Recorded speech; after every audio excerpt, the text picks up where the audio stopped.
라고 하는 거죠. 내일 주님이 오실 것처럼 오늘을 사는 게 진짜 지혜다 라고 하는 거예요. 내일 주님이 오실 것처럼 오늘 내 시간을 쓰고 내 삶을 쓰는 거, 그게 사람을 그렇게 대하는 거, 그게 진짜 지혜다. 여러분, 우리가 100년 살 때까지, 내가 죽을 때까지 주님이 안 오실 거다라고 생각한다면 사람들한테 내가 오해받고 나를 미워하는 사람들에 대하여 용서와 용납함, 이게 참 어렵지 않겠어요? 근데 내일 주님이 오실 거다라고 생각하면, 그렇잖아요? 내가 용서하지 못하고 용납하지 못할 사람이 누가 있겠어요? 그렇죠? 다른 사람을 도우는 내 열정이나 내 재정이나 있는 게 하나도 아깝지 않겠죠. 이게 지혜다, 정말로 지혜다 라고 하는 것입니다. 그래서 우리 주님이 그리 사셨고 성경에 많은 우리 믿음의 선배님들이 그런 삶의 본을 우리에게 이제 보여주셨죠. 그래서 여러분, 이 지혜에 관해서는 잠언서에 많이 말씀하잖아요. 그 중에 잠언서 1장 7절에 보면 여호와를 경외하는 것이 지식의 근본이거늘 미련한 자는 지혜와 훈계를 멸시한다 그랬어요. 그러니까 여호와를 경외하는 것이 지혜다 이렇게 말합니다. 여호와를 경외한다라는 거. 자, 여러분, 여호와를 경외한다라고 하는 것은 두 가지 사실을 포함을 합니다. 항상 염두에 두셔야 되거든요. 우리가 하나님을 믿습니다, 그렇죠? 그리고 하나님을 경외하잖아요. 여기에 항상 두 가지 사실이 포함되어져 있습니다. 첫 번째 사실은 뭐냐면 하나님이 계신다는 것을 인정하는 거예요. 할렐루야. 하나님은 계시고 살아 역사하시는 분이라는 사실을 항상 인정하는 거, 이 사실이 여호와를 경외한다라고 하는 것은 포함되어져 있습니다. 그래서 여러분, 히브리서 11장에 보면 이 믿음의 선배님들이 쫙 등장하잖아요. 그래서 우리가 히브리서 11장을 믿음장이다 이렇게 부르잖아요. 그 믿음의 선배님들이 전부 등장하기 전에 히브리서 11장 3절에서 있잖아요. 하나님이 이분들이 하나님이 계시다는 것을 인정했던 사람들이다라는 전제를 깔고 있어요. 그 말씀이 뭐냐면 믿음으로 모든 세계가 하나님의 말씀으로 지어진 줄을 우리가 아나니 보이는 것은 나타난 것으로 말미암아 된 것이 아니다. 그렇게 말씀하세요. 또 하나는 하나님이 상주신 이심을 믿어야 된다라는 것입니다. 이게 하나님을 경외한다라고 하는 것의 두 번째 사실이 이 사실입니다. 그래서 여러분, 히브리서 11장 6절은 참 우리에게 힘과 도전을 주는 말씀 아니겠어요? 믿음이 없이는 하나님을 기쁘시게 못하나니 하나님께 나아가는 자는 반드시 그가 계신 것과 그를 찾는 자들에게 상 주시는 이심을 믿어야 할지니라, 그렇게 말씀하시죠. 우리 믿음의 선배님들이 그렇게 사셨고 또 우리의 삶이 이 삶을 따라가고 있습니다. 그렇죠? 그래서 여러분, 이 지혜라고 하는 것은 세상이 말하는 지혜가 아니라 그는 종말론적인 지혜, 그리고 여호와를 경외하는 것이 이 지혜의 근본인데, 그 여호와를 경외한다는 건 하나님이 살아 역사하는 분이라는 이 사실이 포함되어져 있고, 여호와를 찾는 자들에게 하나님께서 함께 하신다, 상 주시는 분이시다, 이런 지혜를 가지고 살아내는 것이 진짜 지혜다라고 하는 것이죠. 총명은 뭘까요? 지혜와 총명을 말하잖아요. 에피스테몬이라고 하는 건데요, 하나님을 아는 자, 이게 총명이 있는 자입니다. 하나님이 있다고 믿고 말하는 자, 이게 총명이 있는 자입니다. 자, 문제는 뭐예요? 여러분, 이 지혜와 총명은 보세요, 사람 안에 들어있는 거예요. 그렇죠? 눈에 안 보이는 거다라고 하는 거죠.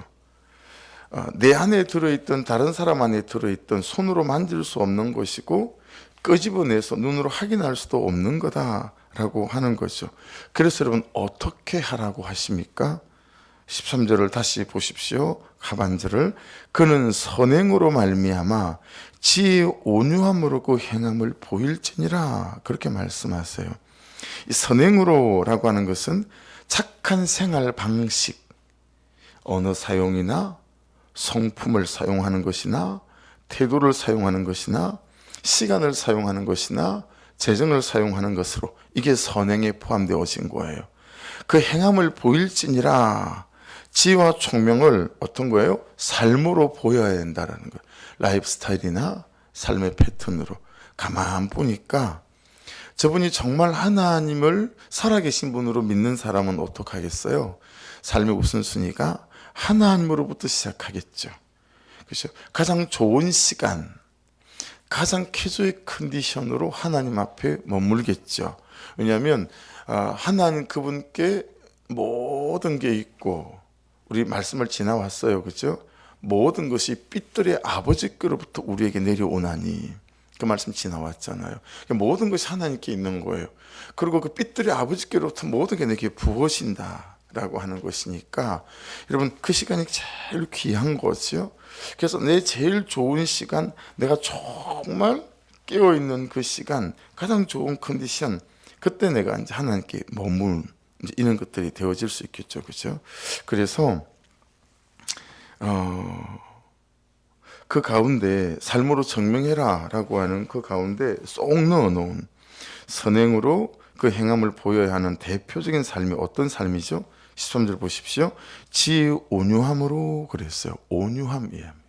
온유함. 네가 지혜가 있니? 네가 총명하니? 그걸 보여야 된다, 삶으로. 근데 그 삶으로 보이는 것 중에 가장 오늘 말씀에 집어넣은 거는 중앙에다가 온유함이라는 거예요. 온유한 말, 온유한 태도, 온유한 삶의 방식이다 라고 한 것입니다. 그렇죠? 여러분, 이 말씀에서 말씀하는 온유함은 사람의 기질을 나눌 때 우리가 흔히 많이 쓰는 점액질인 사람 있잖아요. 그걸 말하는 게 아닙니다. 술에 술 탄 듯 물에 물 탄 듯한 성격을 말하는 것도 아닙니다. 유념하셔야 됩니다. 우리는 온유한 사람 그러면 성품을 말하고 그 사람의 어떤 태도를 말하고 타고난 기질, 성격, 그게 아닙니다. 본문 말씀에 근거해서 보면, 여러분 본문 해설을 이제 넘겨서 보시면 거기에 본문 해설은 뭐라고 이걸 해석해 놨냐면, 하나님 앞에서 자신의 죄인됨을 알고 모든 사건을 하나님이 베푸신 구원의 이야기로 풀어 전하는 것이 지혜의 온유함으로 행하는 것이다. 이렇게 본문 해설을 해놨습니다. 나를 보세요. 우리가 평소에 하고 있는 얘기예요. 근데 그 얘기가 온유함이라는 거예요. 그러니까 여러분 정리하고 정돈해 보시면, 나를 하나님의 구속사 안에 두는 사람, 그를 하나님의 구속사 안에 두는 사람. 자, 요즘 이런저런 사건이 여러분과 저에게 있을 수 있어요. 그렇죠? 그 사건들을 하나님의 구속사 안에 두고 내가 어떤 광야를 지나가고 있다면, 이 광야, 이 비참한 현실, 이런 것을 하나님의 구속사 안에다가 두고 믿음으로 반응하는 사람이 온유한 사람이라는 거예요. 이게 우리가 세상에서 쓰고 있는 온유함과 완전 다른, 성품 아니란 말이에요. 타고난 기질, 이런 게 아니다 라고 성경은 풀어서 설명하고 있습니다. 내 죄를 보는 사람, 그러니 생각해 보세요. 성품적으로 온유한 사람은, 여러분 착한 사람 좋아하시죠? 다 마찬가지 아니겠어요? 근데 여러분, 착한 사람들이 영적으로 반응하는 게 아니죠. 그냥 착할 뿐이에요. 결정적인 순간에. 그리고 여러분, 저는 착한 사람은 정말 착한 줄 알았어요. 근데 우리 교회도 참 감사한 게 너무 착한 사람들이 많거든요. 근데 있잖아요, 다 어느 날 내가 어떻게 저렇게 착하지 싶었는데, 이제 큐티를 나누면서 토해내기 시작하는데, 야, 나는 끝으로 표현한다고 하는 거고, 그 사람은 표현 안 했을 뿐이지 얼마나 분기탱천하고 혈기가 있고, 그리고 화가 있고 억울함이 있고 막 이런지, 그걸 단지 그냥 말하지 않았을 뿐이고요, 혼자 끙끙거린 거고요. 목사님, 나를 바보 병신으로 아나 봐요. 와, 이러면서 막 토해내기 시작하는데, 목사님, 제가 바보 병신이 아니거든요. 저도 다 생각이 있고 저도 다 힘들거든요. 근데 다 사람들이 나를 바보 병신으로 아나 봐요. 정말 화들짝 놀랐어요. 그래서 착한 사람을 보는 시선이 제가 싹 바뀌었죠. 아, 사람은 다 아프구나. 안 아픈 사람이 어디 있겠어요, 그렇죠? 아, 다 힘들구나. 똑같더라고요. 다만 네 하고 그냥 웃어주고 이해해주고 이것뿐이지 속은 다 골병이 드는 거예요. 그렇더라고요. 그러니까 여러분, 지금 세상에서 쓰는 온유함과 성경에서 말씀하는 온유함은 전혀 달라요. 생각해 보세요. 내가 내 죄가 보인 거예요. 내가 옳은 줄 알았는데 말씀에 내가 직면했어요. 말씀에 직면했어요. 그래서 이런 큐티를 만나고 이런 사람들을, 이런 고백을 만나면 정말 은혜가 있는 것 같아요. 정말 은혜가 있는 것 같아. 와, 자기를 보시는구나. 여러분, 제가 쟤를 못 볼 때도 있지 않아요? 근데 어느 날 또 내가 보이는 거예요. 그 자기 자신을 말씀 앞에 직면하여 보는 사람, 그래서 자기가 죄인인 줄 아는 사람, 인정이 되는 사람으로부터 진짜 나오는 게 뭐예요? 그때 진짜 나오는 게 온유함이다 라고 하는 것 아니겠습니까? 그렇죠? 말씀으로 나를 보는 사람. 그래서 다른 사람이 그렇게 손가락질을 해도 맞습니다, 제가 그래요. 이게 온유한 사람이라는 거예요. 이게 온유한 사람이라는 거예요. 그래서 여러분, 성경에 말씀하시는 이 온유함은 부모로부터 가지고 태어나는 유전적인 성품이 절대 아닙니다. 아시겠죠? 말씀 앞에서, 하나님 앞에서, 십자가 앞에서 죄인인 자신을 보고 그런 죄인인 자신을 용서하고 사랑해 주시는 하나님의 사랑을 보고, 그래서 그 하나님의 구속사의 눈을 뜬 이후에 나타난 나의 반응, 나의 품성, 나의 태도를 온유라고 합니다. 그런 소망이 있죠. 그런 소망이 있어요. 저는 성품적으로 부드럽고 따뜻한 그런 목사 있거든요. 있거든요. 여러분 다 보시면 아시는 거죠. 같은 설교를 해도 유기성 목사님 같은 분은 우리 목사님들 사이에, 그래서 그 교회 이름이 선한 목자 교회잖아요. 근데 그게 선한 목자라고, 선한 목자 교회라고 안 불러요. 어떻게 부르냐면 선한 목사 교회라고 불러요. 목사들 사이에서도 그렇게 불러요. 선한 목사 교회. 여러분, 그 누가 따라가겠어요? 목사님들끼리 우리는 그 인간 못 따라가 막 그렇게 얘기해요. 우리끼리 모이면. 참 그분 갖고 있는 타고난 품성들이 있잖아요, 그죠? 어떻게 부드럽고 따뜻하신지 기도해 주세요, 저를 위해. 우리가 뭐 다 따로 또 좋은 캐릭터가 있으니까, 그렇죠? 근데 그는 캐릭터적인 성품적인 온유를 말하는 게 아니라는 거예요. 이 온유함은 이해되셨죠? 그래서 여러분, 그는 나보다 옳도다가 되고, 아멘, 들을 말을 들었습니다가 되고, 있을 일이 있었습니다가 되고, 이게 한결같이 말씀이 말씀하시는 온유함이에요. 그래서 여러분, 말씀에서 말씀하시는 온유함을 가진 사람은 일일이 자기 변호를 하지 않는 거죠. 그냥 내 죄만 보고 가고 살아계신 하나님만 보고 가는 거예요. 너무너무 억울해. 이 남편과 사는 게, 이 자식들과 사는 게 너무너무 억울해요. 그래서 순간순간 우국 올라와요. 막 휘저어버리고 싶어요. 막 엎어버리고 싶어요. 근데 내 죄를 보니까, 이런 죄인이 나를 사랑하시는 하나님의 사랑을 만나니까 내 죄만 보고, 나도 바꾸시고 그도 바꾸실 살아계신 하나님만 바라보고 내가 가는 거예요. 이게 진짜 온유함이다 라는 성경적인 정의다 라고 하는 것입니다. 그러니 여러분, 온유함은 출생이 있습니다. 온유함은요, 출생이 있어요. 어느 날 그분의 크신 은혜가 나를 만나 주실 때, 어느 날 그 말씀이 깨달아질 때, 그래서 이 온유함의 출생을 볼 때 참 감격이 있는 것 같아요. 참 감격이 있는 것 같아요. 그냥 이렇게 큐티를 나누다가 또 목장을 하다가 부목장을 하다가 이는 온유함의 출생을 이렇게 경험할 때마다 얼마나 감격이 있고 감사가 한지. 여러분, 그래서 온유함은 출생을 하잖아요. 성장하는 과정이 있어요. 그리고 이 온유함은 장성한 분량이라고 하는 결론도 있습니다. 열매. 문제는 이 온유는 어떻게 출생하고, 온유는 어떻게 성장해가며, 온유는 어떻게 성숙해지는가 라고 하는 것 아니겠어요?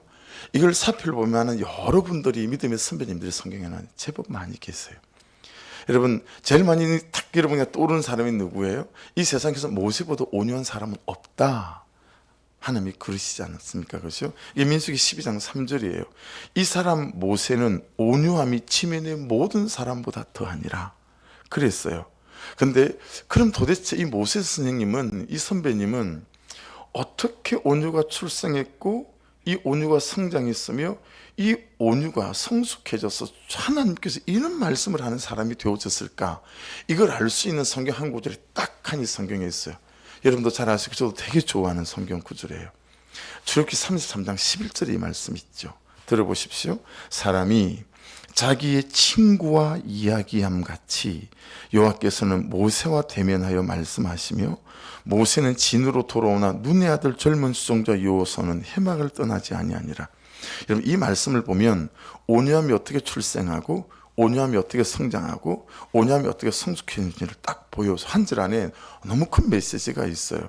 여러분 모세의 온유함의 이 성숙함의 결론은 뭐예요? 어떻게 여기에 도달하게 됐어요? 사람이 자기 친구와 이야기함 같이 하나님의 관계 속에 살았던 사람이 모세라는 거예요. 이 하나님과의 친밀함, 이 하나님과의 사귐, 이해되시죠? 이게 이 모세의 온유함이 이런 성숙함의 결론에 도달하기까지 이르렀다. 여러분 이 모세가 하나님하고 친구하고 얘기한 것처럼 얘기를 하는 거예요. 예. 얼마나 하나님과의 관계적인 관계가 깊고 그 사귐이 깊었으면 그렇게 성경에 표현할 수 있겠어요. 그렇죠? 그걸 보면 이 모세의 온유함이 어떻게 거기에 도달했는지를 알 수 있다라고 하는 거예요. 여러분 그럼 이 모세를 이어서 차기 지도자가 될 여호수아도 하나님께서 가장 크게 요구하는 게 온유함이었던가 보다. 이게 깨달아지니까 야, 이 기도 제목이 쉽게 간단히 붙잡아야 될 기도 제목이 아니구나 되어지면서 여러분 이 여호수아의 온유함의 출생은 뭘로 시작되겠어요? 회막을 떠나지 않음으로. 이해되시죠? 모세는 진으로 돌아오나 눈의 아들 젊은 수종자 여호수아는 회막을 떠나지 아니하니라. 여러분 여기에서 온유함이 출생하는 거다. 그리고 온유함이 성장해 가는 거다라고 하는 것이니 여러분 이 회막을 떠나지 않음으로 여러분 꼭 유념하시고 목장에서 여러분의 자녀들에게 우리 교회 식구들에게 계속 잘 나눠야 될 게 뭐냐면 이 회막을 떠나지 아니함으로 이 세상에서 여러분 가장 큰 씨름, 가장 큰 싸움은 뭐냐면 붙어가는 것입니다. 끝까지 붙어가는 것입니다. 회막을 떠나지 아니함으로. 그렇죠? 우리가 쓰고 있는 단어 하나, 슬로건 하나가 어디서 그냥 쭉 나온 게 없고 전부 다 말씀에 기반하는 거예요. 붙어가는 거. 여호수아가 여러분 회막에 붙어가죠. 예배에 붙어가고 기도에 붙어갔다는 건 아니겠어요? 이를 악물고 무슨 일이 있어도 붙어가는 것입니다. 우리끼리 목장 식구끼리 서로 이 약속은 하고 살아야 되겠다. 어떤 약속이죠? 다른 건 몰라도 붙어가지 않을 때 책망받는 것은 우리 서로가 감수하기로. 집사님, 권사님, 권찰님 예배 붙어가셔야죠. 그렇다고 예배를 포기하시고 큐티에 붙어가셔야죠. 목장에 붙어가셔야죠. 적어도 이 책망은 우리 서로가 그 책망은 어떤 경우에도 받아들이고 감수하기로 서로 맹약을 하자 이거죠. 붙어가는 이 씨름과 이 싸움에서 물러서게 되면 맨날 다람쥐 쳇바퀴 도듯이 그냥 그 자리에 머물 수밖에 없다라고 하는 거예요. 여러분 붙어가지 않는 것은요 그냥 죽겠다는 거예요. 예, 자살행위랑 똑같아요. 여러분 사역은 하나님과의 관계를 방해하지 않을 만큼 이 기준인 것 같고 분주함도 하나님과의 관계를 방해하지 않을 만큼이 그 기준인 것 같아요. 속지 말아야 합니다. 일이 많은 것이 아니고 하나님과의 관계가 없는 거예요. 예. 그 사람이 못된 사람이 아니고 내가 하나님과의 깊은 관계와 사귐 여기에 어쩌면 병이 들어있을지 모르겠다라고 하는 것이 말씀 안에서 깨달아지는 부분입니다. 하나님과의 친밀함, 하나님과의 사귐, 하나님이 내 심령 안에 계시는 것만큼 온유함은 자라고 내 온유함은 철이 들어가고 그리고 내 온유함은 어른이 되어져 가는 거구나 라고 하는 것이죠. 그런데 우리는 언젠가 말씀드린 것처럼 마치 가스레인지 위에 물을 올려놓고 끓기 전에 가스레인지 불을 끄는 것 같이 신앙생활을 한다라고 하는 거예요. 내 못되고 악한 성품과 태도, 성격 기질이 은혜로 끓을 때까지 기도에 붙어가거나 말씀에 붙어가거나 예배에 붙어가고 적용에 붙어가는 적이 없습니다. 여러분, 기회가 있으면 이제 저는 설교자라 이렇게 살펴보는 게 있지 않아요? 오카나 목사님이 놓치지 않는 설교가 어떤 게 있을까? 조영기 목사님이 놓치지 않는 설교가 어떤 게 있을까? 하용조 목사님이 놓치지 않는 설교가 어떤 게 있을까? 여러분, 그런 찰스 스퍼전 목사님이 놓치지 않는 설교가 뭐가 있을까?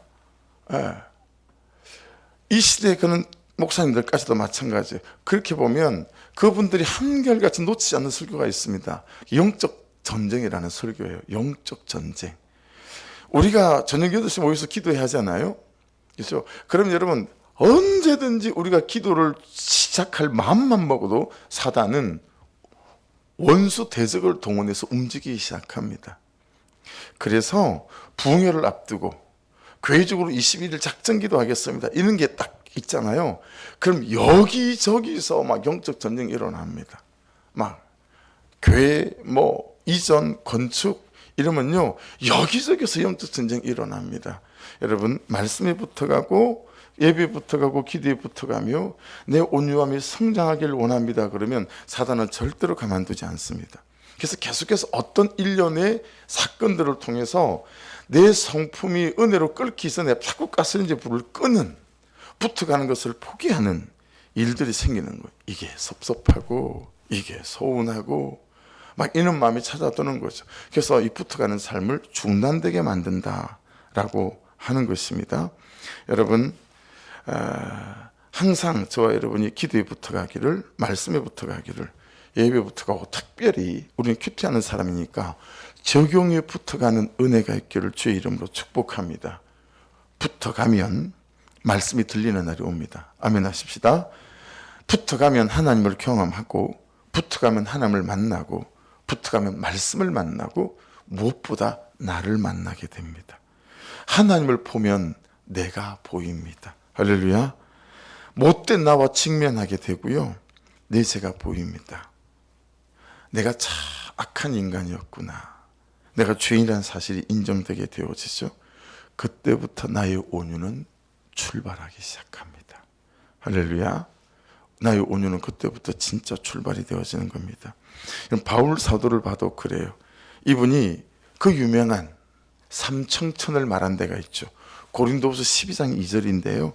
내가 그리스도 안에 있는 한 사람을 아노니, 이 바울 사도를 말하는 건데, 이분이 겸손해서 자기 자랑을 하지 않으려고 내가 그리스도 안에 있는 한 사람을 아노니, 그는 14년 전에 셋째 하늘에 이끌려간 자라, 삼청천에 이끌려갔다라는 거예요.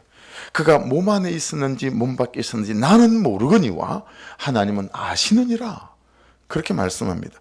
여러분, 유대인들 사이에요, 이 삼청천은 무슨 의미를 갖고 있는 단어냐면, 자신의 영적인 하나님과의 만남을 말할 때 삼청천이라는 표현을 쓰는 단어예요. 내가 삼청천을 경험해서, 이 말은 하나님이 나를 만나 주셨어요, 하나님이 내 죄를 보게 하셨어요, 이런 의미다라고 하는 거예요. 그러니까 여러분, 이 삼청천의 의미는 어떤 거예요? 내가 하나님과 가장 가까이 있었다, 내가 하나님 그분의 안에 있었다, 내가 24시간 그분과 동행했다, 이 의미가 삼청천의 의미다라고 하는 것입니다. 그러니 바울 사도도 어때요? 그분이 어떻게 그런 삶을 살아갈 수 있을까?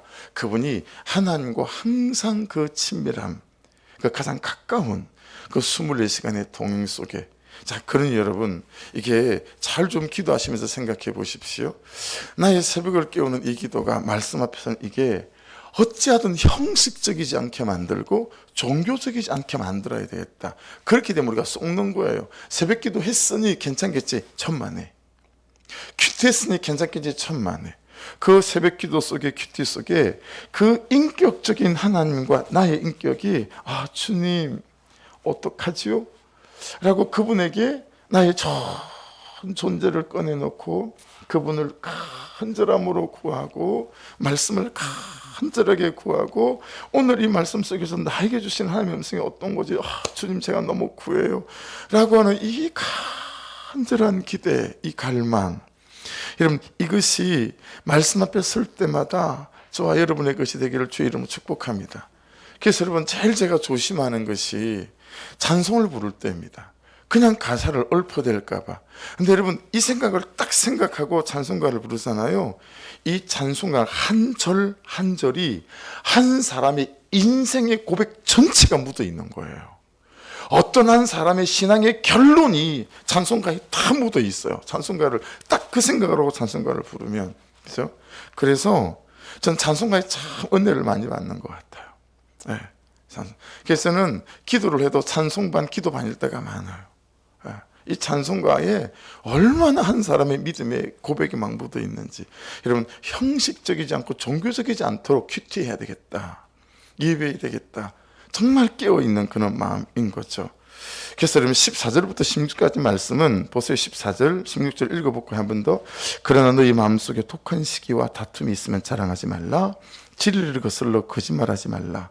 이러한 지혜는 위로부터 내려온 것이 아니요 땅 위의 것이요 정욕의 것이요 귀신의 것이니 시기와 다툼이 있는 곳에는 혼란과 모든 악한 일이 있습니다.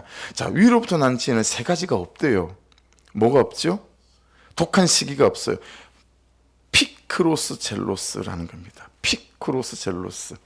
무슨 뜻일까요? 자신을 사랑하는 잔인한 열심. 이야, 말씀 너무 멋있지 않아요? 이 원어 성경을 해석했더니 헬라를 이걸 원어 성경을 봤더니 이 뜻을 갖고 있는 거예요. 자신을 사랑하는 잔인한 열심이에요. 제가 조금 의역하긴 했지만 자신을 사랑하는, 다른 사람은 안 그런데 자신을 사랑하는 것은 잔인할 정도로 열심히 있다라는 거예요. 잔인할 정도로. 너무 아멘이 됐어요. 제가 와, 딱 내 얘기구나. 자신을 사랑하는 데는 잔인할 정도로 열심히 있어요. 다른 사람은 기뚱에도 두지 않으면서. 다툼은 무슨 뜻일까요? 에리데이아, 자신밖에 모르는 이기적인 마음입니다. 이 다툼은 자신밖에 모르는 이기적인 마음이 있다 보니까 어때요? 맨날 다퉈요. 두고 보질 못해요. 자신을 사랑하는 이기적인 마음, 자신밖에 모르는 이기적인 마음, 이게 이런 다툼이에요. 위로부터 난 지혜는 이 세 가지가 없대요. 거짓말하고. 이 세 가지가 없다. 이 세 가지로 자신을 사랑하는 잔인한 열심과 자신밖에 모르는 이기적인 마음, 이 거짓말로 세상에 안 되는 게 어디 있어? 다 돼. 다 얻을 수 있어. 그러면서 뭔가를 가지고 뭔가를 이루면서 그것을 지혜라고 말하지도 말고 내가 지혜롭다라고 말하지도 말아라. 그건 지혜 아니다 라는 거 아니겠어요? 여러분, 그래서 뭔가를 이룬 사람들은 정말 조심하셔야 돼요. 세상적인 열심으로 지식으로 이룬 사람들은 정말 조심해야 돼요. 왜 그래요? 그 자기가 이룬 그 경험을 가지고요, 그걸 진리라고 생각하고 옳다 생각하고 그걸 붙잡고 성경적 지식과 견해와 맨날 싸워요. 왜냐하면 자기 손에 거머쥔 열매가 있잖아요. 결론이. 그렇죠? 그래서 전 잘하는 게 없다 생각을 항상 했어요. 열심히 살아야 된다. 이게 여러분 제가 가진 견해인 거죠. 그래서 전 축구 잘하고 못하고 아무 관계 없어요. 전 축구를 잘하는 사람을 좋아하지 않았어요. 열심히 하는 사람을 좋아했어요. 그래서 열심히 안 하면 그다음부터 안 시키는 거예요. 이 얼마나 못된 성품이고 태도겠어요. 어쨌든 열심히 해야 돼. 결론은 하나도 중요하지 않아요. 그냥 열심히 하는 사람이 좋아 보이는 거예요. 이게 여러분 제 못된 저의 사람에 대한 선입견과 편견 아니겠어요? 근데 여러분 안에 그런 게 있으시잖아요. 이거 빼내야 된다라고 하는 것이죠. 이런 독한 시기를 품은 지혜, 다툼하는 지혜, 거짓말하는 지혜는 어떤 거죠? 땅 위의 것이고 정욕의 것이다 라고 오늘 말씀이 말씀하세요. 16절을 보세요. 이런 시기와 다툼이 있는 곳에는 반드시 뭐가 있습니까? 혼란이 있고 모든 악한 일이 있을 뿐이다. 대신에 위로부터 난 지혜는 있는 것이 6가지고 없는 것이 2가지예요. 17절 보세요. 위로부터 난 지혜는 있는 것이 6가지예요. 첫째, 성결. 둘째, 화평. 셋째, 관용. 넷째, 양순. 5번째, 긍휼. 그리고 6번째, 선한 열매가 있대요. 위로부터 난 지혜는. 자, 여러분, 성결은 학은호수인데요, 도덕적인 순결이나 올바름을 말하는 것이니까 여러분, 이것 삶이에요. 화평은 에이레니코스라는 건데 관계적인, 내가 평화할 준비가 돼 있어요, 그 사람과. 이것도 삶이에요. 관용은 에피에이키스라고 하는데 참을성이 있는 온유한 성품, 이런 게 아니라 여러분, 단지 성품이 아니라 참아주는 삶, 다 삶이 붙어 있어요. 양순, 유페이데스, 이것도 순종하는 삶을 말합니다. 아시겠죠? 순종하는 성품이 아니고 순종하는 삶을 말하는 거예요. 긍휼, 엘레오서도요, 불쌍히 여기는 마음이 아니라 불쌍히 여기는 삶이에요. 어떻게 그 마음은 다 있어요. 근데 내가 불쌍히 여기는 삶으로 그를 위해 어떻게 내 시간과 내 재정과 내 삶을 그에게 내어놓는가, 다 삶이에요. 위로부터 난 지혜는 6가지 삶이 있는 거예요. 없는 것은 17절에 보면 2가지예요. 편견이 없고 거짓이 없는데, 이것 또한 삶입니다. 편견이 없는 삶과 거짓이 없는 삶입니다. 그래서 18절 보세요. 화평하게 하는 자들은 화평으로 심어 의의 열매를 거두니라. 여러분, 그 18절에 가장 중요한 단어가 뭘까요? 18절에서 가장 중요한 단어를 한번 찾아보세요. 가장 중요한 단어가 뭘까요? 심어라는 단어입니다. 심어. 스페이로라는 단어예요. 여러분, 씨를 뿌리다, 씨를 심다라는 뜻이거든요. 보세요. 내 손바닥에 받아든 열매를 보면 안 되고, 내가 무슨 씨를 심었는지, 뿌리고 다녔는지 그걸 보라는 거예요. 내 삶의 결론이 왜 이래? 이걸 보시면 안 되고, 내가 뭘 심었지? 내 삶이. 내가 종교적인 신앙생활만 심었나? 아니면 진짜 갈망하고 간절한 그런 내가 신앙의 씨를 심었나? 뭐 이런 거 보라는 거죠. 내가 무슨 씨를 심었는지. 여러분, 씨가 열매를 결정한다는 겁니다. 내가 심는 태도와 삶이 내 삶을 결정한다라고 하는 것이니, 여러분, 이것 또한 묵상하고 살펴보시면서 내가 요즘 무슨 씨를 심고 있나, 내 삶 속에서 살펴보셔서 말씀이 말씀하신 대로 적용하는 씨를 잘 심어가셔서 우리의 온유가 출생하는 것뿐만 아니라 성장하고 성숙해서 여러분, 저와 여러분 안에 하나님의 역사가 날마다 깃들고 여러분의 삶이 정말 누구라도 와서 쉬어갈 만한 그런 그늘이 되고 누구라도 기댈 만한 언덕이 되어지는 그런 놀라운 인생 되셔서 열을 살리고 백을 살리고 천을 살리고 만을 살리는, 살아나서 살리는 온유한 자의 삶이 있기를 주의 이름으로 축복합니다. 기도하겠습니다. 말씀 붙잡고 기도하시고, 하나님, 이전에 대한 모든 재정들이 은혜 가운데 날마다 잘 채워져 갈 수 있도록 하나님 역사하여 주시옵소서. 또 그렇게 기도해 주시고, 하나님, 암 사건 중에 있는 분들, 또 우리 김신혜 집사님, 또 김정열 씨 더불어 같이 기도해 주시고, 예배 밖에 있는 분들 가운데 하나님 은혜를 허락하시고 또한 간섭하여 주시옵소서. 또 기도해 주시고, 이런저런 몸이 아프신 분들을 위해서도 은혜를 부어달라고 기도해 주시고, 우리 교회 모든 성도들이 제일 어린 하민이로부터 어른들에 이르기까지 아버지, 정말 오늘 이 말씀대로 아버지 모세처럼 또 바울처럼 또 유어서처럼 이 붙어가는 싸움에서 물러서지 않는 은혜를 허락하여 주옵소서. 주여 한번 부르고 같이 기도드리겠습니다. 주여!